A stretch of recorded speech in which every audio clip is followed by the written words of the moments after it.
Courte avant Sabine, du syndicat des services de l'Aube et ancienne Acuitex, dont je suis fière d'être issue. Merci. Alors, nous voici réunis pour ce 14e congrès de la Fédération des services, où il aurait été dommage de ne pas profiter de cette occasion où il nous est donné, nous, syndicats, de remercier notre fédération comme il se doit pour son implication dans le suivi de nos adhérents, mais surtout militants.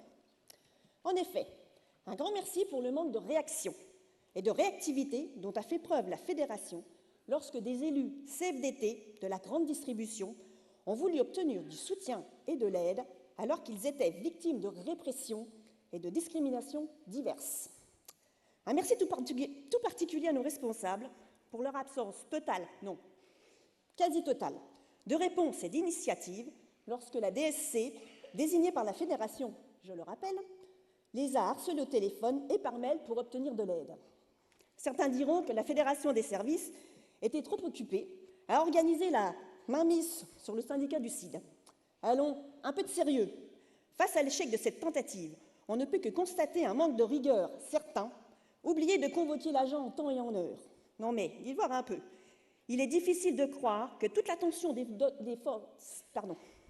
forces dites vives de la Fédération était tournée un tant soit peu vers cette action. Oh, bien sûr, on va nous dire que la DSC en question était injoignable chaque fois qu'une tentative était faite pour la recontacter. En tout cas, nous, au service de l'Aube, chaque fois que nous l'avons appelée, nous avons eu une réponse. Chacun conclura ce qu'il veut.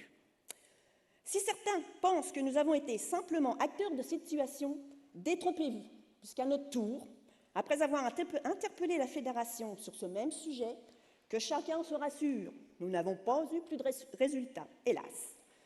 Mais plus d'inquiétude à avoir. En effet, cette période est terminée, puisque la DSC en question, à bout de nerfs et à la limite du burn-out, puisque nous aussi, on y a droit aussi au burn-out, a fini par négocier avec son employeur une rupture conventionnelle qui, elle, a été prise en compte et acceptée. Aujourd'hui, inutile de vous dire qu'elle n'aspire plus à être représentante du personnel. Et nous pouvons encore dire merci à la Fédération pour cela, car elle avait fait un travail remarquable sur le développement au niveau local, mais plus important, au niveau national. C'est quelqu'un que nous avons vu évoluer au contact du syndicat et de ses représentants, qui a d'énormes qualités et que le syndicalisme perd. Nous regrettons sincèrement son départ. Mais encore, la Fédération peut être tranquille, puisque depuis son départ, la section CFDT a fondu comme neige au soleil au niveau national. Par contre, ce qui nous a le plus étonné également, c'est de voir notre fédération s'extasier devant une représentativité au moins coûtante comme les élections chez Nike. Je m'explique.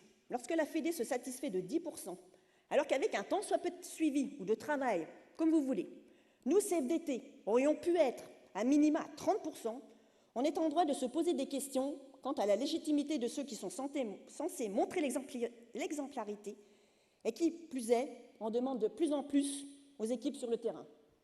Le moins que l'on puisse dire, c'est qu'une fois les élus mis en place, il n'y a aucun service après-vente, si je puis dire au niveau fédéral, j'entends. Mais les choses ont peut-être évolué, puisque dans la résolution, il y a écrit une CFDT service au service des élus et mandatés.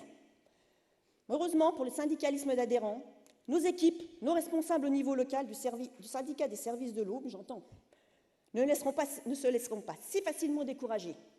Et comme dit le proverbe « aide-toi et le ciel t'aidera », au moins on est sûr de ce côté-là de ne pas être déçus.